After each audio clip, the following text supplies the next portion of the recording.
नमस्कार, मैं हूं नवीन पांडे। आप देख रहे हैं उत्तराखंड का बुलेटिन अपनों उत्तराखंड।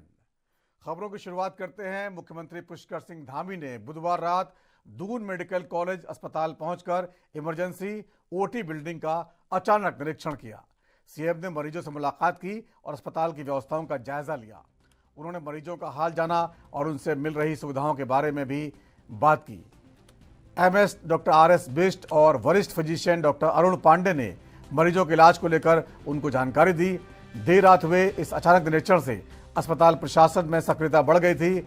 मुख्यमंत्री ने अस्पताल के आपातकालीन कक्ष, विभिन्न वार्डों, दवा वितरण केंद्र और स्वच्छता व्यवस्था का जायजा लिया। उन्होंने अस्पताल में भर्ती मरीजों, उनके तीमारदारों से सीधा संवाद किया और इलाज, उपचार, दवाओं की उपलब्धता और जांच सुविधाओं को लेकर फीडबैक भी हासिल किया।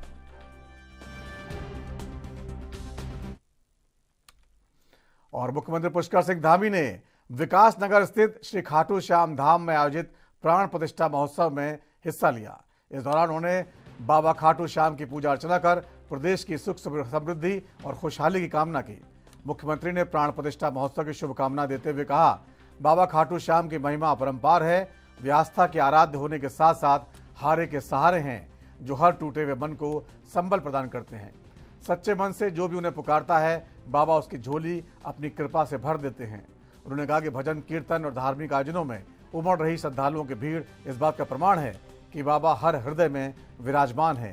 ये दिव्य प्राण प्रतिष्ठा महोत्सव श्रद्धालुओं के लिए सदैव अविस्मरणीय रहेगा।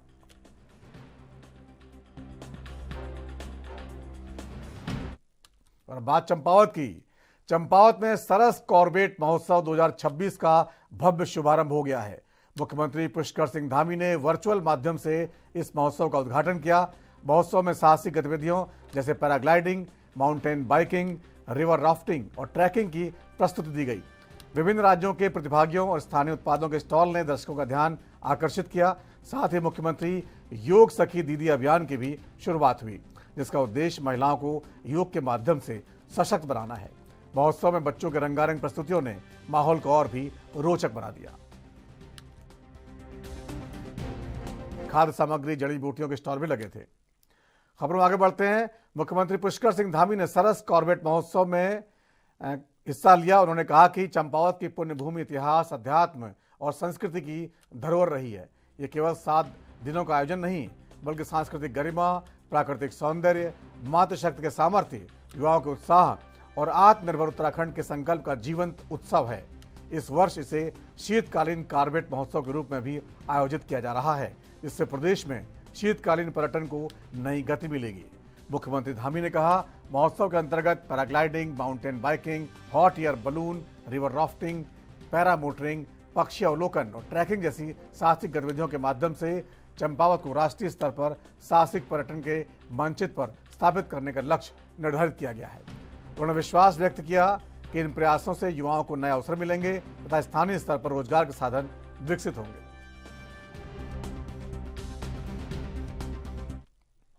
गढ़वाल मंडल विकास निगम के एमडी प्रतीक जैन ने आगामी 4 धाम यात्रा के लिए गेस्ट हाउस में बेहतरीन सुविधाएं देने की वादा किया है। उन्होंने कहा कि एक सराहनीय कार्य है।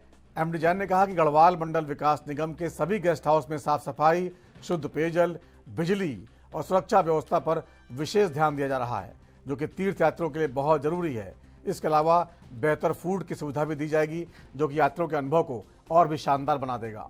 गढ़वाल मंडल विकास निगम की इस पहल से न केवल तीर्थयात्रियों को फायदा होगा, बल्कि उत्तराखंड की छवि भी बेहतर होगी। हाल ही में गढ़वाल मंडल विकास निगम के एमडी बनकर आए हैं। देखिए, यहाँ पे अभी मेरा स्थानांतरण के बाद एमडी जीएमईएन के पद पे पदभार ग्रहण कर लिया है और हमें पता है कि अभी 2 महीने बाद ही हमारी 4 धाम यात्रा स्टार्ट होने वाली है और सब जानते हैं कि जीएमवीएन की बहुत बड़ी भूमिका रहती है 4 धाम यात्रा में। सभी प्राइम जगहों पर जीएमवीएन के कई सारे गेस्ट हाउसेज हैं और ये जीएमवीएन को भी सौभाग्य मिलता है कि 4 धाम यात्रियों को, दर्शनार्थियों को, उनकी यात्रा को बेहतर बनाने में हमारा अच्छा योगदान रहता है, उनको अच्छा अकोमोडेशन और अच्छा फूड प्रोवाइड करके। तो इसमें हम लोग कोशिश करेंगे कि जो अगले 2 महीने हैं वो यात्रा के हिसाब से अच्छी तैयारी करें। हमारे जितने भी गेस्ट हाउसेज हैं, होटल्स हैं, उन सबका इंफ्रास्ट्रक्चर मेंटेन अच्छे से करें और थोड़े अपग्रेडेशन के भी हमारे प्लान हैं। तो अगले 2 महीने में तो छोटे मोटे जो रिपेयर वर्क या मेंटेनेंस वर्क है इसको किया जाएगा, ताकि बेटर फैसिलिटीज हम लोग चारधाम यात्रा के टाइम पे सभी दर्शनार्थियों को प्रोवाइड। उत्तराखंड में लगातार बढ़ रहे अपराधों के बाद हाल ही में डीजीपी दीपम सेठ ने साफ तौर पर निर्देश दिए हैं कि पूरे प्रदेश में व्यापक सत्यापन अभियान चले और संदिग्धों पर कड़ी कार्रवाई की जाए। इसको लेकर कांग्रेस प्रदेश अध्यक्ष गणेश गोदियाल ने प्रतिक्रिया दी है। उन्होंने कहा कि यह सत्यापन को लेकर पुलिस बड़ी बड़ी बातें करती है, तो वही इतने बड़े गैंगस्टर यहाँ रह रहे हैं तो उनकी जांच पड़ताल क्यों नहीं हुई, आपराधिक पृष्ठभूमि क्यों नहीं खंगाली गई। गोदियाल ने कहा कि शायद जांच हुई भी होगी, लेकिन सरकार, पुलिस और खासकर मुख्यमंत्री ने उन्हें सुरक्षित मार्ग दे दिया होगा, लेकिन अब इसे रोकने की बहुत आवश्यकता है।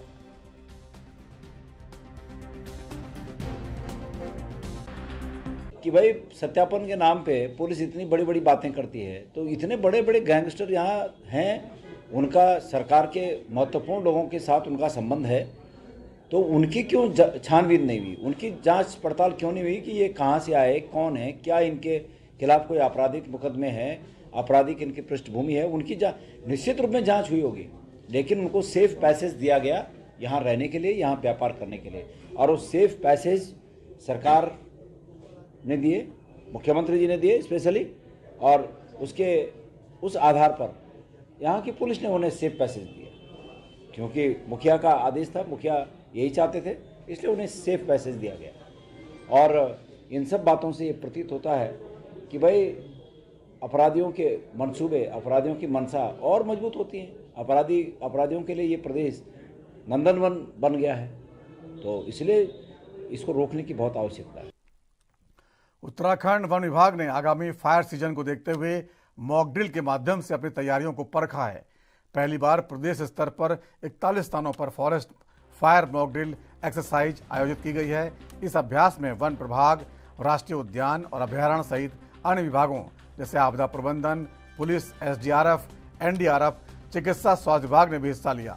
इसके साथ साथ वन पंचायत, ग्राम स्तरीय समितियां, महिला युवा मंगल दल और स्वयंसेवी संस्थाओं ने भी इसमें हिस्सा लिया है।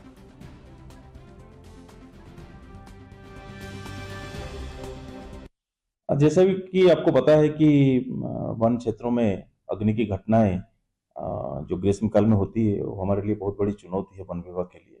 उसको डील करने के लिए हमारी जो तंत्र है, चाहे वो प्रिपेयर्डनेस हो, रेस्पॉन्स की सिस्टम हो, उसको जांच परखने के लिए, उसकी प्रामाणिकता सिद्ध कराने के लिए हमने ये अभ्यास डिवीजन वार हर साल करते हैं। परंतु स्टेट लेवल में पहली बार वन विभाग, वन मुख्यालय स्तर पर इस प्रकार की एक mock drill, forest fire mock drill की एक्सरसाइज आज की गई है। वर्तमान में कुछ वन विभागों में चल रहा है। जैसा कि आपने कहा कि कुल 41 फॉरेस्ट पॉइंट्स हमने जनरेट किया है, जिसमें कि वन विभाग के अलावा अन्य विभाग जैसे आपदा प्रबंधन विभाग, राजस्व, पुलिस, संचार, एसडीआरएफ, एनडीआरएफ, चिकित्सा विभाग आदि प्रतिभाग किए। इनके साथ साथ जो समुदाय हैं, हमारे वन पंचायत, महिला मंगल दल, युवक मंगल दल, स्वयंसेवी संस्थाएं हैं आदि, इनके द्वारा भी विभिन्न वन प्रभागों में। रमजान का पवित्र महीना शुरू हो चुका है, जो इस्लाम धर्म में अत्यधिक महत्वपूर्ण माना जाता है। इस महीने में मुस्लिम समुदाय के लोग नमाज पढ़ते हैं, रोजा रखते हैं और खुदा की इबादत करते हैं। रमजान की शुरुआत होते ही बाजारों में रौनक बढ़ गई है, जहां खरीदारी करने वालों की भीड़ देखी जा रही है। खजूर और फलों की बिक्री भी इस दौरान बढ़ जाती है। मुस्लिम धर्मगुरु मुफ्ती मासूम कासमी ने कहा कि रमज़ान के इस महीने में गरीबों का ख्याल रखना चाहिए और गुनाहों से तौबा करनी चाहिए। रहमत का महीना है, मग़फ़िरत का महीना है, बरकत का महीना है। रसूल अकरम सल्लल्लाहु अलैहि वसल्लम ने इरशाद फरमाया कि जब रमज़ान का महीना शुरू होता है तो जन्नत के दरवाजे खोल दिए जाते हैं, जहन्नम के दरवाज़ों को बंद कर दिया जाता है, शयातीन और जिन्नात को कैद कर दिया जाता है। यह असल में तक़वे का महीना, परहेजगारी का महीना है। इस महीने के अंदर हमें हराम चीज़ों से, मासियतों से, गुनाहों से बचना चाहिए। किसी की ग़ीबत ना करें, चुगलखोरी ना करें, बहतान ना लगाएं, गालम गलोच ना करें, किसी को बुरा ना कहें। और ख़ास तौर से ये हमदर्दी का और गमखारी का महीना है। गरीबों का ख्याल रखा जाए, अपने पड़ोसियों का लिहाज रखा जाए, और किसी भी मसलक का, किसी भी मजहब का मानने वाला हो उसका ध्यान रखना चाहिए। अपने मुल्क के लिए खुशहाली की दुआ करें, तरक्की के लिए दुआ करें, अमन की दुआ करें और मोहब्बत का पैगाम आम किया जाए, नफरत को दूर करने की कोशिश की जाए। और कुरान करीम का महीना है, ज़्यादा से ज़्यादा कुरान करीम की तिलावत करें और कुरान करीम को पढ़ें। रमज़ान का पवित्र महीना शुरू हो चुका है। इस्लाम मजहब में रमज़ान के महीनों को काफ़ी महत्वपूर्ण माना जाता है। इस महीने मुस्लिम समुदाय के लोग नमाज पढ़ते हैं, रोज़ा रखते हैं और खुदा की इबादत करते हैं। रमज़ान का महीना शुरू होते ही बाज़ारों में रौनक भी बढ़ गई है। लोग खरीदारी के लिए जा रहे हैं और बाज़ारों में भीड़ देखने को मिल रही है। खजूर और फलों की बिक्री भी बढ़ गई है। मुस्लिम धर्मगुरु मुफ्ती मासूम कासमी का कहना है कि इस महीने गरीबों की मदद करनी चाहिए और गुनाहों से बचना चाहिए। एनबी के लिए मंगलौर से कैमरा पर्सन अरहान के साथ अकील अहमद। अल्मोड़ा से बड़ी खबर आ रही है, जहां कुमाऊं कमिश्नर दीपक रावत ने विकास भवन में अधिकारियों के साथ समीक्षा बैठक की है। बैठक में राज्य और केंद्र सरकार की योजनाओं की विभागवार समीक्षा की गई, जिसमें सड़क, पेयजल, शिक्षा, स्वास्थ्य, खेल और अवस्थापना कार्यों का रिपोर्ट कार्ड तलब किया गया। मुख्यमंत्री घोषणाओं, कानून व्यवस्था और जिला योजना की प्रगति पर भी अधिकारियों से जवाब मांगा गया। कमिश्नर ने साफ किया है कि विकास कार्यों में कोताही कतई बर्दाश्त नहीं की जाएगी और लापरवाही पर सख्त कार्रवाई होगी।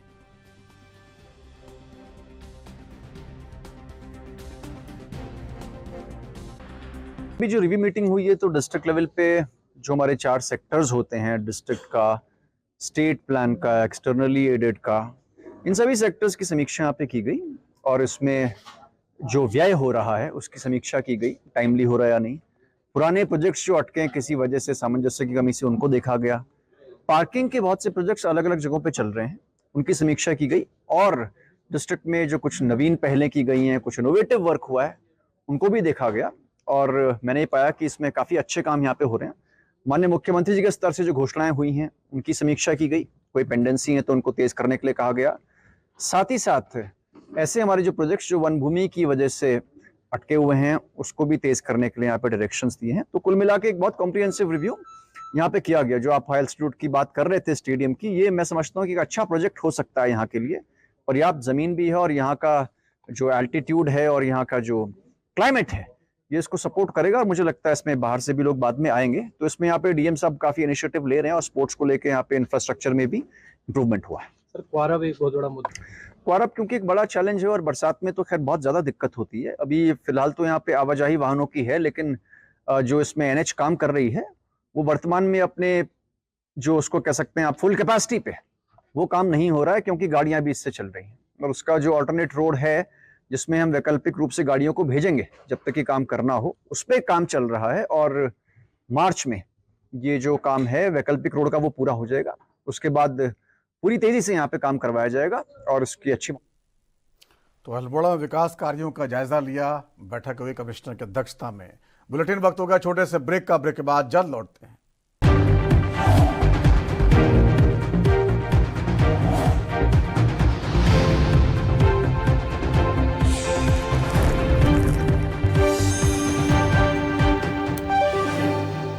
और ब्रेक के बाद एक बार फिर आपका स्वागत है। खबरों में आगे बढ़ते हैं। बागेश्वर कोतवाली पुलिस ने 1 किलो 400 ग्राम अवैध चरस के साथ 2 अभियुक्तों महेश मेहता और नरेंद्र को गिरफ्तार कर जेल भेज दिया है। तस्करी में इस्तेमाल होने वाले 2 वाहनों, 1 अल्टो कार और 1 बाइक को भी सीज किया गया है। बरामद चरस की अंतर्राष्ट्रीय बाजार में कीमत करीब 3 लाख रुपए आंकी जा रही है। पुलिस ने मुखबिर की सूचना पर कांडा रोड पर चेकिंग के दौरान आरोपियों को दबोचा और एनडीपीएस एक्ट में मुकदमा दर्ज कर उन्हें कोर्ट में पेश किया।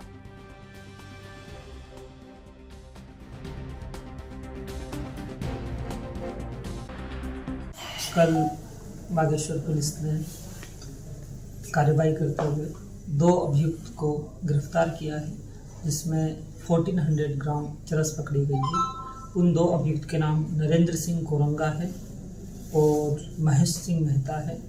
दोनों ही कपकोट के रहने वाले हैं। इस संबंध में कोतवाली बागेश्वर में एक मुकदमा भी पंजीकृत किया गया है और आगे की वैधानिक आवश्यक कार्यवाही वो की जा रही है। इनका पुराना इतिहास भी रहा है सर? अभी तक ऐसा नहीं है, बाकी पूरी जानकारी की जा रही है और बाकी जगह से भी हम पता कर रहे हैं। अगर जैसे ही कुछ सामने आता है हम आपको और बताएंगे। उत्तराखंड के राजपुर विधायक खजान दास ने मुख्यमंत्री पुष्कर सिंह धामी के कैबिनेट विस्तार पर बयान दिया है। उन्होंने कहा कि मंत्रिमंडल विस्तार का निर्णय पूरी तरह मुख्यमंत्री के अधिकार क्षेत्र का मामला है। मुख्यमंत्री और दिल्ली में बैठे शीर्ष नेतृत्व मिलकर इस पर विचार करते हैं। विधायक ने कहा कि कार्यकाल का समय कम बचा है, तो भी अगर विस्तार होता है तो कोई दिक्कत नहीं है। उन्होंने ये भी याद दिलाया कि जब राज्य उत्तर प्रदेश का हिस्सा था तब भी विकास कार्य सुचारू रूप से चल रहे थे।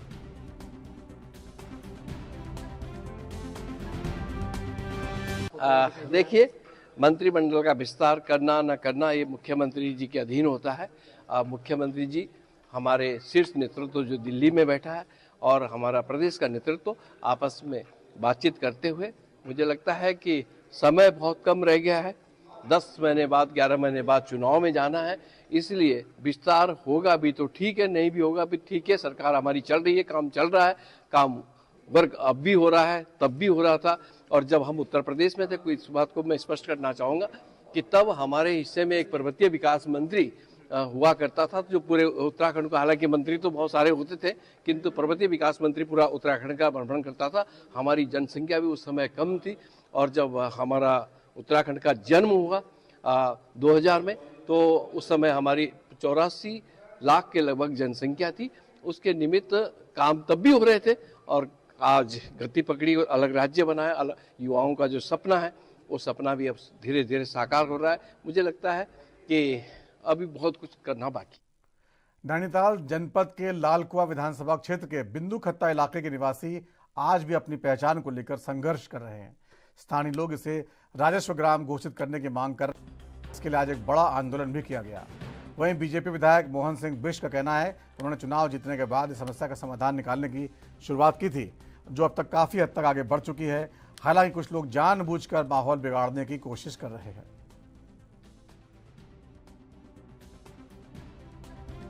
वो क्लियर होती हुई नजर आएगी। निश्चित रूप से मेरा तो संकल्प है, क्योंकि मैं उसी क्षेत्र का रहने वाला हूं और मैंने बिंदु खत्ता का दर्द देखा है, मैंने बिंदु खत्ता का दुख देखा है, वहां के लोगों की तकलीफों को देखा है, तो मैंने उनको नजदीक से महसूस किया है और इसीलिए इस काम में मैं अपना सर्वस्व लगाकर इस काम में लगा हूं।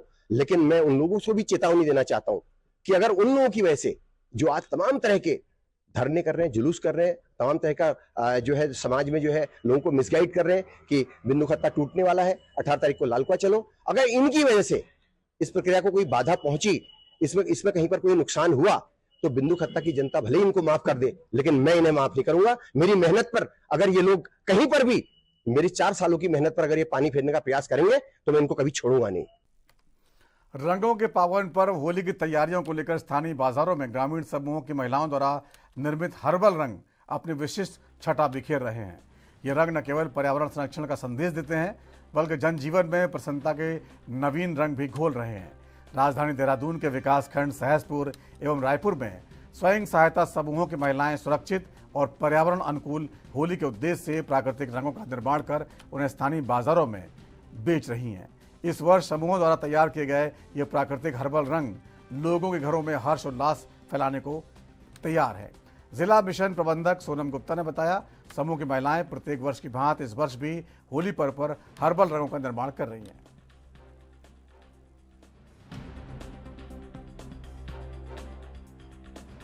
जनपद देहरादून के विकासखंड सहसपुर में महिलाएं इसमें हर साल ही होली कलर्स बनाती हैं। ऑर्गेनिक उसमें मटेरियल यूज़ किया जाता है, जैसे पालक, चुकंदर, इन सब चीज़ों को का यूज़ करते हुए होली कलर्स का उत्पादन किया जाता है। और अभी हमारी 20 से 22 महिलाओं ने इसका उत्पादन भी किया है। और सहसपुर ब्लॉक के अंतर्गत जो हमारा क्लस्टर का आउटलेट भी है, वहाँ पे इसको बेचा जाता है, प्लस स्टॉल्स भी लगाए जाते हैं जिसके माध्यम से इसकी बिक्री की जाती है। इसके अलावा हमारे रायपुर विकासखंड में भी कुछ महिलाएं इसमें बढ़ चढ़ के हिस्सा ले रही हैं और हर साल की तरह इस साल भी यही उम्मीद है कि इसमें बहुत अच्छा रिजल्ट आएगा। सब हर साल जो है इसकी बिक्री बहुत अच्छी होती है। तो उत्तराखंड में होली का पर्व बड़े उत्साह के साथ मनाया जाता है। तो फिलहाल इस बुलेटिन में इतना ही। वक्त छोटे से ब्रेक का है और ब्रेक के बाद भी खबरों का सिलसिला लगातार जारी रहेगा। आप देखते रहिए ANB न्यूज़। नमस्कार।